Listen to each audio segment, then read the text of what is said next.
Վերջին շաբաթներին Իրանը հայտնվել է լուրջ ներքին ճգնաժամի մեջ։ Երկրի տարբեր քաղաքներում սկսված ցույցերը աստիճանաբար վերածվել են բախումների, որոնք արդեն իսկ ունեն մարդկային ծանր հետևանքներ։ Այն, ինչ սկզբում ներկայացվում էր որպես առանձին դժգոհությունների ալիք, այսօր վերածվել է համապետական լարվածության։ Ցույցերը սկսվեցին սոցիալ-տնտեսական խնդիրների ֆոնին, տարիներ շարունակ կուտակված դժգոհությունը, բարձր գները, ազգային արժույթի արժեզրկումը և գործազրկությունը ստեղծել էին պայթյունավտանգ միջավայր։ Շատերի համար առօրյան դարձել էր պայքար գոյատևման համար, իսկ ցանկացած նոր սահմանափակում կամ տնտեսական ծանրաբեռնվածություն ընկալվում էր որպես վերջին կաթիլ։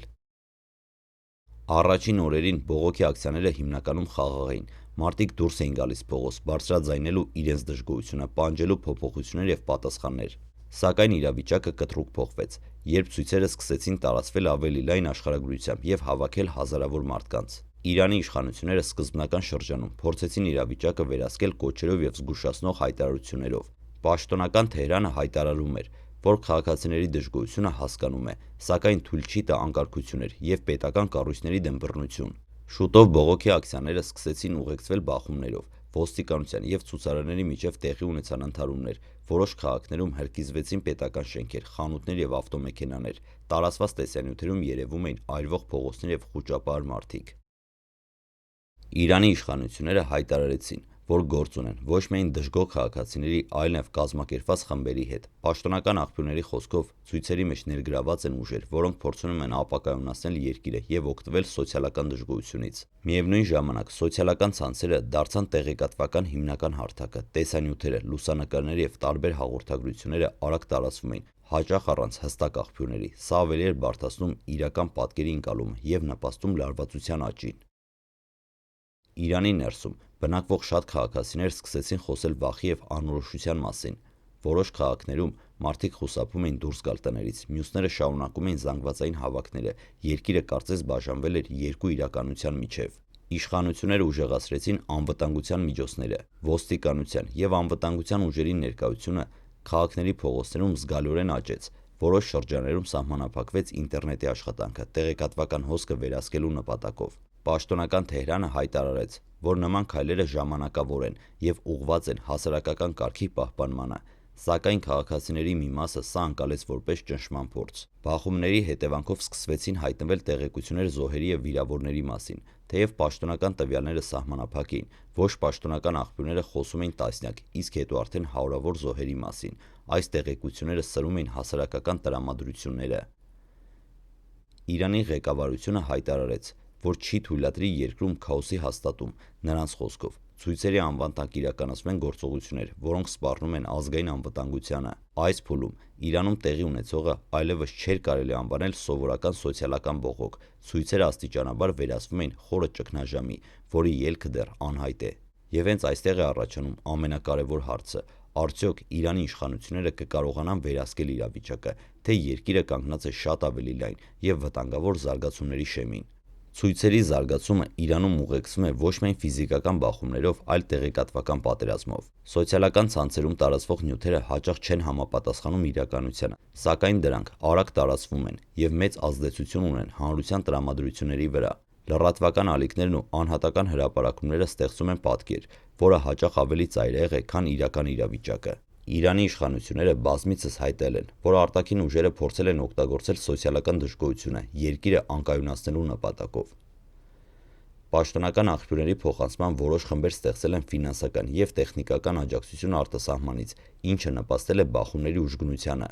Երբ ցույցերը տարածվեցին, երկրի տարբեր հատվածներում պարզ դարձավ, որ դրանց բնույթը կտրուկ փոխվել է։ Սկզբնական խաղաղ ակցիաները սկսեցին ուղեկցվել հրկիզումներով, սուլոցներով և ոստիկանության հետ սուր ընդհարումներով։ Որոշ քաղաքներում մարդիկ բռնությամբ փորձում էին հասնել իրենց նպատակներին, իսկ որոշ վայրերում անվտանգության ուժերը կիրառեցին ուժ վերահսկողություն հաստատելու համար։ Հանրության մի մասը շարունակում է անհանգստանալ հիմնական խնդիրների, բարձր գների, աշխատանքի տեղերի բացակայության և սոցիալական անարդարության վերաբերյալ։ Նրանք հայտարարում են, որ իրենց նպատակն է փոփոխություն բերել, ոչ թե հակասություն ստեղծել երկրի ներսում, սակայն մյուս կողմից գոյություն ունեն կազմակերպված խմբեր, որոնք ուղղակի շահգործում են իրավիճակը, նպաստելով անկարգություններին։ Տեղեկատվական հոսքը, ինչպես պաշտոնական, այնպես էլ ոչ պաշտոնական աղբյուրներից, ստեղծում է լրացուցիչ լարվածություն։ Մարդիկ տեսնում են տեսանյութեր, այրվող շենքեր, ջարդված մեքենաներ և բախումների մասին։ եւ դա սրում է վախը ու անորոշությունը։ Հենց այս պատճառով շատ քաղաքացիներ սկսեցին զգալ հոգեբանական ճնշում եւ անվստահություն իշխանությունների հայտարարությունների նկատմամբ։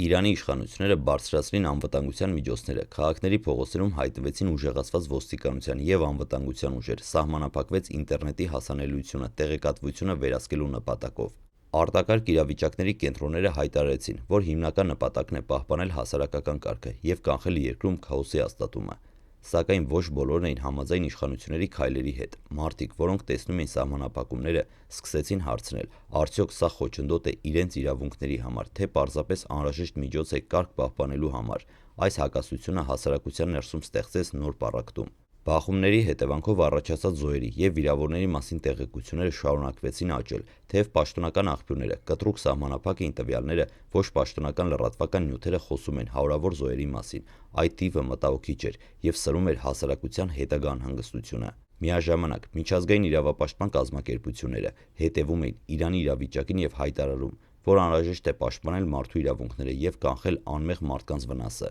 Իրանի իշխանությունները պնդում էին, որ շատ զոհեր առաջացել են կազմակերպված եւ զինված խմբերի հետ բախումների ընթացքում, ոչ թե խաղաղ ցուցարարների պատճառով։ Այս փուլում պարզ դարձավ, որ Իրանում տեղի ունեցող ցույցերը եւ բախումները այլևս չեն կարող դիտարկվել միայն որպես ներքին սոցիալական դժգոհություն։ Դա ավելի լայն գործընթաց է, որը ներառում է իշխանությունների, հասարակության տարբեր շերտերի եւ արտաքին ազդեցությունների միջգործակցությանը։ Նման իրավիճակում միջազգային հանրությունը կանգնած է հարցի առաջ. ինչպես աջակցել խաղաղ լուծումներին եւ ինչպիսի միջոցներով կանխել զարգացումը, որը կարող է վերածվել լայնամասշտաբ անկարգության կամ առկա իրավիճակի խորացման։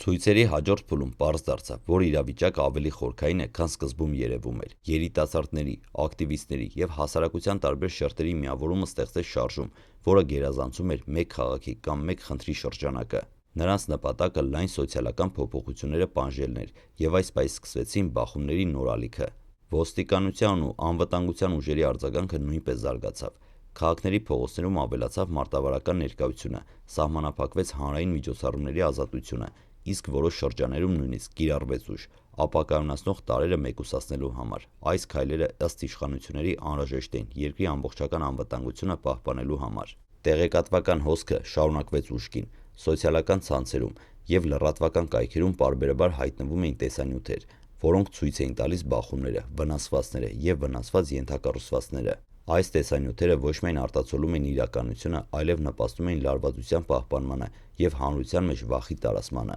Արտաքին ազդեցությունները նույնպես զգացվում էին։ Միջազգային լրատվամիջոցները եւ իրավապաշտպան կազմակերպությունները պարբերաբար հրապարակում էին զեկույցներ, կոչ անելով պաշտպանել մարդու իրավունքները եւ կանխել քաղաքացիական անձանց զոհերը։ Իրանի իշխանությունները հակադարձում էին պնդելով, որ բախումների մեծ մասը հրահրված է կազմակերպված խմբերի կողմից, որոնք փորձում են օգտվել սոցիալական դժգոհությունից։ Վերլուծաբանները նշում են, որ նման իրավիճակներում հաճախ են առաջանում երկու կարևոր ռիսկ։ Առաջինը, ներքին անկայունությունը կարող է վերածվել լայնամասշտաբ անկարգությունների, որոնք թիրախավորում են ոչ միայն պետական կառույցները, այլև հասարակական կյանքը։ Երկրորդը, արտաքին միջամտությունը առաջացնում է քաղաքական լարվածություն եւ կարող է ստեղծել երկարատև ճգնաժամ։ Իրանի ժողովրդի համար այս օրերը դժվարին են, խառնվում են վախն ու հուսահատությունը, սակայն շարունակում է պահպանվել նաեւ դիմադրության ոգին։ Շատերը փորձում են պահել իրենց խաղաղ իրավունքները, պահանջելով տնտեսական բարեփոխումներ եւ քաղաքական արդարություն։ Սա ստեղծում է մի հակադրություն ուժային կառույցների եւ խաղաղ ցուցարարների միջեւ, որը առանց լուսման կարող է սրվել։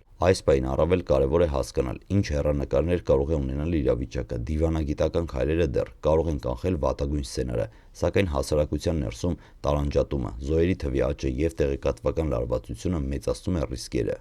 Արդյունքում այս ճգնաժամը հիշեցնում է, որ ցանկացած ներքին անհանգստություն առանց հասկացված լուծումների կարող է վերածվել երկարատև եւ վտանգավոր գործընթացի։ Միայն միասնական եւ պատասխանատու մոտեցումը կարող է կանխել երկրի համար ծանր հետևանքներ եւ պաշտպանել քաղաքացիների կյանքի ու իրավունքների անվտանգությունը։